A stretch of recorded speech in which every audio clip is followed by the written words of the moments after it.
So, you want to launch a subscription box and don't know where to start? Girl, you are in the right place. I'm Julie Ball, a subscription box coach, and your host here at Subscription Box Basics, a podcast for new and aspiring subscription box entrepreneurs that want to avoid overwhelm. So grab a coffee, some pen and paper, and let's have some fun.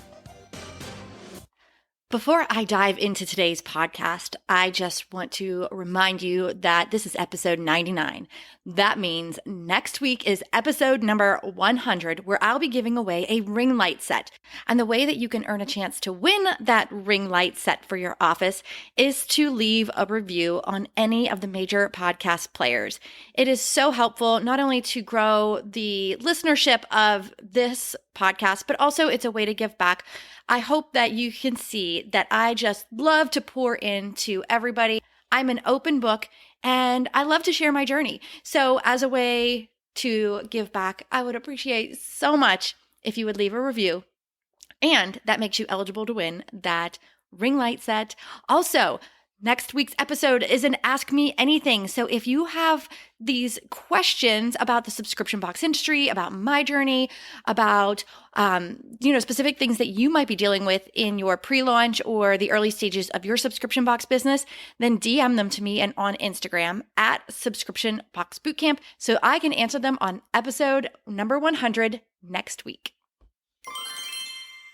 Hey, everybody. Welcome back to Subscription Box Basics. I'm your host, Julie Ball, and I'm really excited about this topic because this is something that I don't have to deal with myself. And so I brought a friend on, a colleague on, that is going to talk to us about when your buyer is not your customer. And I think a lot of you might relate to this if you sell a box to kids. And so specifically, we're talking to the owner of Kids Baking Club. I've got Jill Lodato on the podcast with me today. Welcome, Jill. You're welcome.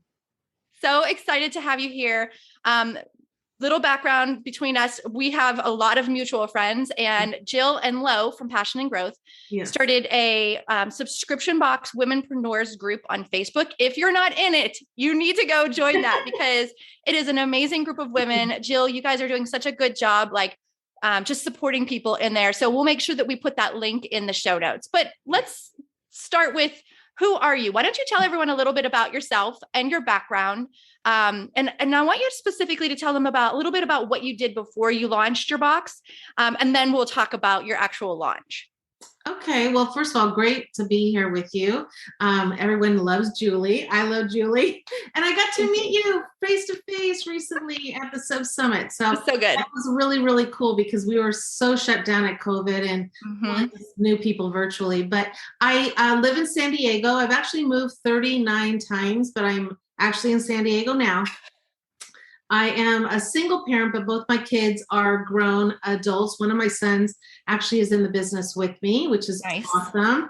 And we all kind of live all around San Diego. So I do get to see all of them and it's really, really fun.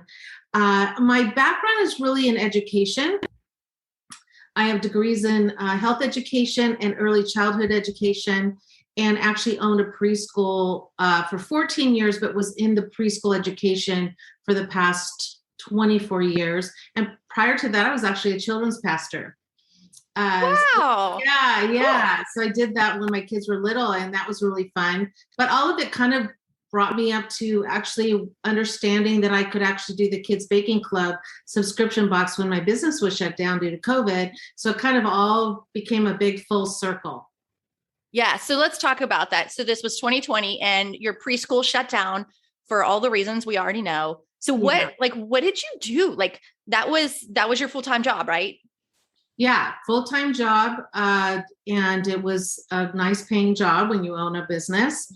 But it was definitely considered like a brick and mortar. It was a location. It was an enrichment focused education for kids ages 3 to 5. And March 13th, I got a call that said we had to shut down. Wow. And it's never reopened because I live in San Diego in California. Things are a little different. And I went into total panic, to be honest with you. For 2 weeks, I was in disbelief. I thought, well, we're surely going to reopen. And it was kind of like around spring break when we normally shut down for spring break because the schools are shut down, but they just never reopened. And I really my body started reacting. I got this thing called, I'm going to say it wrong, but it's seborrheitis dermatitis, where your whole face and your scalp and everything, it just breaks out in a huge rash. From stress? From stress. Yes. Stress We're and familiar. worry. Yep. And it was funny because what I wanted to do as a gift to all of my preschool kids was I was going on live every morning and was being the preschool teacher instead of my other teachers doing it. And I made this little thing in my bedroom to make it look like the backdrop of a preschool. And I was putting on so much makeup because I didn't want the kids to see what was going on with me when I knew what was going on with them, and missing their friends and not doing all of that. And that's kind of how Kids Baking Club got the light bulb, because of that, because I knew what the kids were doing, being shut in and being at home. So that's how Kids Baking Club was founded. Okay, so tell us a little bit about the box, who you serve specifically, like ages, and then what problem you solve with it. So Kids Baking Club is a education box. It's not a mixed kit. We get that all the time. Why don't you put in ingredients in there? Like, no, we want the kids to learn what ingredients are. We don't want them to just cut open a thing and dump it in a thing mix. Good point. One thing. And so the whole thing is it's education based, where it's step-by-step recipes. They get 4 to 5 recipes. We always have a baking lesson, and then included in the box is all the baking tools and the decorating supplies, which are hard to get in locations, especially now. I mean, we're already starting to see some positive results of that. And the other part of that is not only the education and building that confidence and creativity in the kids, but for me, when I started, is I wanted families to bond, to come together, because everyone was so in their own turmoil. I would just have so much compassion for moms and dads that just all of a sudden had their kids at home all day long and didn't really know what to do to get them active and doing fun activities. And there's this whole science called project-based learning. And there's evidence that when kids learn with their hands, when it's project-based, they actually do better in other areas of their life. So this is a life skill that they're learning, not for now, that will progress them in their future. Awesome. I love that. I love that you are very confident about, we're not a mixed kit. This is what we are, though. And how you talk about that is going to be so important in your marketing. And we're going to get into marketing in just a little bit, but let's take it. So your preschool shut down. You had this idea to launch this box for kids to learn these life skills, to learn about baking, to bring families together. So tell us a little bit about that launch story. Like, did you launch quickly? What happened? Tell us the whole launch story. Yeah, I don't really have much of a launch story because I didn't know what I was doing. Now people go like, there's a pre-launch? What is that? Yes, there's a pre-launch stage. Well, I have no idea. It's okay. Honestly, I just submersed myself into knowledge. I learned from you, to be honest with you, and other people. I just became like a sponge of knowledge. My son was really helpful because he's a branding guy. He builds websites. That's what he does for a living. So he was able to do all of that brand identity where I could really focus on my wheelhouse, which is creating content. I have a very large YouTube channel where as a hobby, I was teaching people how to decorate cakes and cupcakes. And so I took all of those recipes, plus I'd been teaching in my community for 15 years about, we used to do kids baking camps. And so I just took all of that. I already had all that content. Now I had to put it into a box with themes and make it fun for the kids to open it up and start learning these life skills. And that's kind of how, so the preschool shut down in March.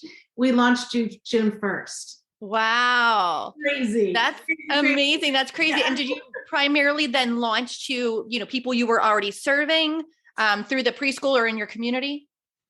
No, we didn't, because our age group was 5 and up. So our age for the box is 5 to 12.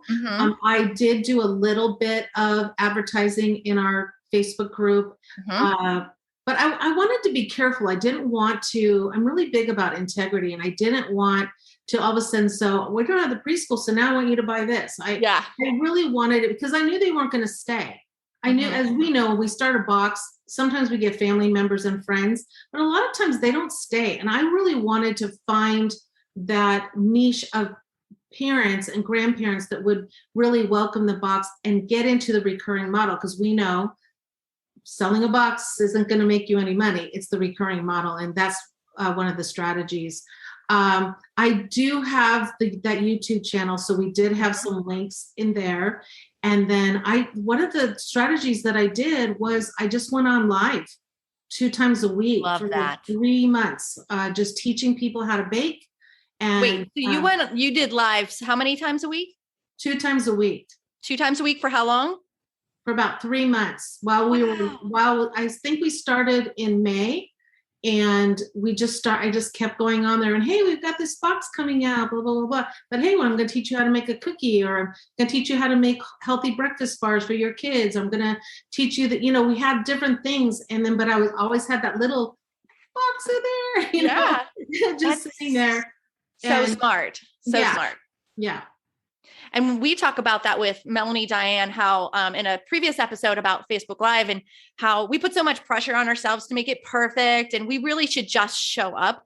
And it's so helpful in the algorithm. And I'm guessing that played a big part into a lot of that traffic that you generated, because you led with value. You showed them something, you taught them something. You're not just showing up live to talk about the subscription box. You're there to teach them something. So I think that's a really, really good tactic. So let's talk about what you're here to talk about. Let's talk about when your buyer is not your customer. So you have this unique challenge of serving one audience. So like the child gets the box, right? But you have to sell it and market to somebody else, the adult, the parent, or the grandparent. Tell us what that's like and how you kind of overcome that challenge. Well, first of all, I completely was wrong on who we thought our customer was going to be. I really did think that it was going to be parents that were eager to have something fun for their kids to do at home. And I realized really quickly that those parents were stretched out and they were not going to change what they were already doing, what we call the status quo.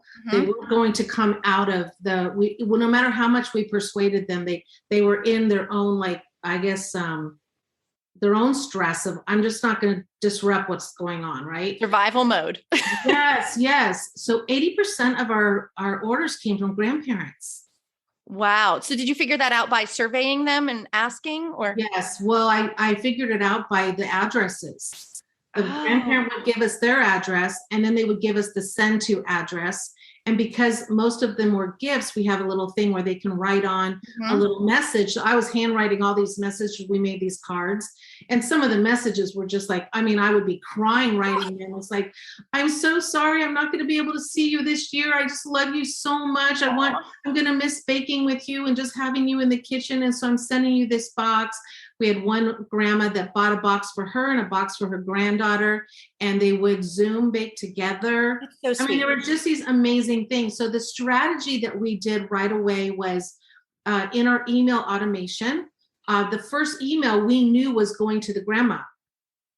So the first email we would say is, hey, if you would like to share your email of who it's going to, the next few emails are going to give them more information about how to use the box. And it was great. A lot of the grandmas would do that.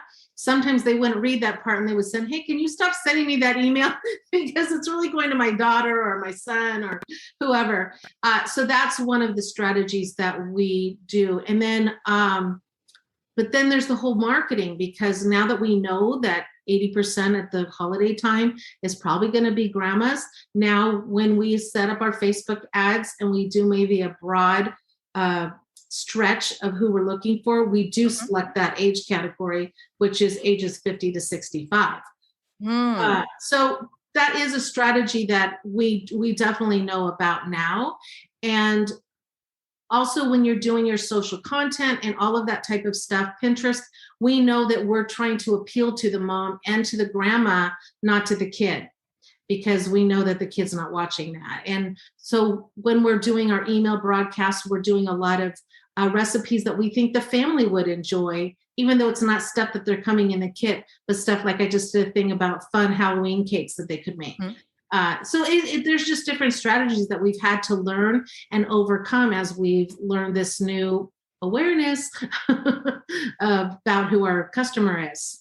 So what kind of content then do you create just say on social media or Facebook ads, for example, that is specifically speaking to the parent or the grandparent? Are you saying like, create these special moments with your child or with your grandchild, or what type of content are you actually doing to speak their language? You know what I mean? That says, oh, this is exactly what I need to buy. And I'm assuming this majority of your subscribers are gift subscriptions. Yeah. Is that accurate? Yeah. And so that's the word that we use, gift. Do you? Because we are still, even 2 years out, we're still in what I call COVID crazy. Mm-hmm. And we don't know if people are still connecting, if they're getting together. You know, it depends on where you live and what the open policies are. And so we're really focused on, you know, give the gift that actually one of our best ads, all it said was thanks, Grandma. Ooh, I like that. Thanks, Grandma. And it had a picture of 3 little girls opening a box that they had just gotten from their grandma. And then it showed a little bit about the kids baking. That was it. And that ad just went cray cray. But just the simple things like that. And then in the description, we just talk about something more immediate, like order today, get a kids free apron, some type of offer that's right away, so that they're not just, you know, I always talk about how in social media, you want them to stop the scroll. Mm-hmm. But when they get on your website, you want them to continue scrolling, right? Because you want them to see the social content, the social evidence, and all of that stuff. But we just want to have some type of caption that actually stops them in their track, like, oh, thanks, Grandma. I'm a grandma. What are they thanking me for? Exactly. I love that. So, and I don't know if I didn't ask you this in advance, but do you send anything then to the gift giver, or do you send just the box to the recipient? Just to the recipient. But now that you say that, that's kind of an interesting thing. I know. I was just thinking about that because there's this service that sends, it's called thanks.io.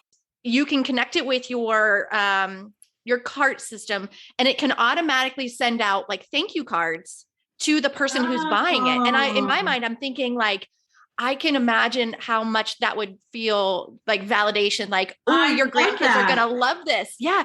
Because another one of the things is one of your unique challenges is the buyer never gets the product, right? Yeah. They never see it. That's an interesting thing.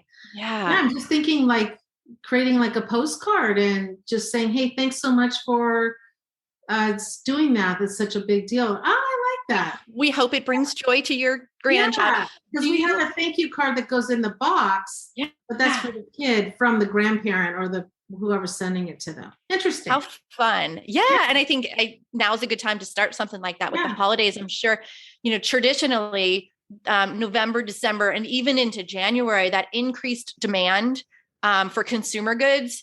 And especially if you can, you know, get in some of those gift guides, I can just see being huge for the gift giver to feel that validation. I've seen other people even, you know, with subscription boxes, margins can be really, really tough. But I've seen other companies give like a $5 Starbucks card. I'm not saying that that's a good fit for a grandma. I'm just saying like as a thank you for sending the gift, but man, that's tough with margins. Yeah. I have a friend in San Diego near me that her subscription box is for elderly people that are in homes. And it's a painting, like a craft kit that they get to do to get their hands busy. And it's always a gift from the daughter or the son, or so that's really interesing. I'll have to think about that. Sweet. Yeah. I just love brainstorming on the fly. Okay. So I have some more questions for you. Yeah. So, I know that you love the subscription box industry. You're very generous in sharing your knowledge and, you know, having that Facebook group. So what's one of your favorite things about working in this industry? Well, number one is meeting people like you. I think that this is one of those amazing pay it forwards business. I've never had someone say to me, you know, you're treading on my path, or actually there's somebody that I know that has almost a similar box than me. And we align. I'm like, there's 350 million people in the United States. I'm not worried. Yes. Yes. I couldn't agree more. Yeah. I definitely preach the abundance mindset, and I'm with you. Like the people in this industry they're my favorite. I've just connected with so many people just like you would, if your competitors, like, it's okay. Like I'm friends with a lot of my competitors, and it makes us both better people, you know? Yeah. Surprisingly, when I was in the preschool business, and I would go to events with other preschools there, they weren't nice. What? It was, I know. And I hate saying it, but it wasn't like people wanted to offer what their strategies were of, getting enrollment. I was like, I don't care, Joe Smo down the street, is doing better than me. I mean, we offer it, we all offer something different. We all have a different mission. We all have a different story, and people actually align sometimes with the brand. And the more that you put that out there, the better. I would say the other thing about the subscription industry is something I was never aware of is recurring revenue. Good, right? Really good. My dad used to teach us about compound interest, and it's like just a different part of that. And I ran an e-commerce when I first got divorced. I was selling cookie cutters. I had a cake decorating kit, cake decorating book that sold really well. It was published through Thomas Nelson Publishers, and I started a little business after I got divorced.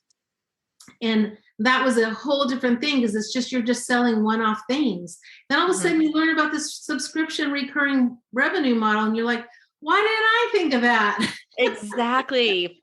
It's like you don't have to keep chasing that same customer over and over and over again. I love it. Yeah.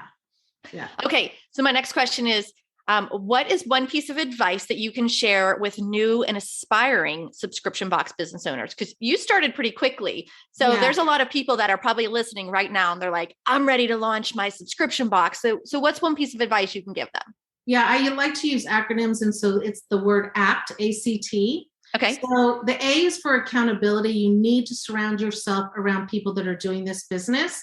Amen. People think you are crazy. Entrepreneurs are crazy people. I do not talk about my entrepreneurship and be a visionary and all of that, because people don't understand us. And those could be the people that are the closest to you. So it's really important to have accountability. Our subscription box womenpreneurs group is a great thing. Being part of Julie Ball's group, going on podcasts, you just feel connected. Going to Sub Summit. Go to Sub Summit, be part of Subta. The other is the C is creativity, because this business can get very mundane, and you can get one cancel one day and they say something mean, it can just take you down. And the one thing I have found in all the subscription owners that I know is they're very creative, just uber creative, and just have so much innovation, but never lose that. So try to do at least one thing a day that's creative. And then the T is training. You have to be in training all the time. So if you don't know something, find out how to do it. I get up every morning at 5 a.m. I train every single morning. I have a whole list of different things that I'm learning, reading, podcasts, masterminds, different programs that I'm involved in. And personal development. Yeah. And it's not just business. It can be mindset, because your mindset can make you crazy sometimes, especially when you're starting something new and different, and you're getting yourself, this is funny, you're getting yourself out of the box. We live very comfortable, boxed in lives. Yeah. And you start something new, it seems so foreign, and you want to run back and get in the box. And I would say pretty soon that box will shut, and you won't even hear that voice going, come back to the comfortable side. Eventually you're out and you're in the foreign land, but you're meeting amazing people that are doing that. And it's just very inspirational. Yeah. When you get out of your comfort zone, amazing things can really happen. So I love your acronym, ACT. Yeah. Very good. I love it. Okay. So some people are clearly going to be interested in Kids Baking Club. So where can they follow you and find you online? To follow us on all our social media, it's at Join Kids Baking Club. We have a Facebook page, Pinterest, Instagram, LinkedIn, YouTube. Our YouTube channel is actually Kids Baking Club. Okay. We have over 12 million, I think, on there now. So it's a great thing with over 500 videos of how to do things. So that's really fun. And then if you want to email me, you can email me at jill@kidsbakingclub.com, and would love to talk with you. And where can we buy the box? Just what's the website? Kidsbakingclub.com. Kidsbakingclub.com. Okay, we'll make sure that we put all of those in the show notes. Jill, thank you so much for joining me today on the podcast. I love hearing people's stories about, you made a huge career pivot based off of your circumstances, and look at you now, like you're enjoying content creation and recurring revenue and meeting lots of great people. So I'm really, really happy for you. And thanks for all you do to bring women together, specifically in your Facebook group for subscription box womenpreneurs. Yeah, it's been amazing. Yeah. Awesome. It was a delight. Thank you so much, Julie. Yeah. All right, guys. Thanks for joining us again for today's episode. When we're talking about when your buyer is not your customer, I hope that you found it really helpful, and it kind of gets you thinking outside the box, as Jill would say. So if you have a subscription box and you sell to someone who is not the end customer, I'd love to hear your story. I'd love to hear all about it. You can always DM me at Subscription Box Bootcamp. As always, find some resources at subscriptionboxbootcamp.com, and we'll see you in the next episode.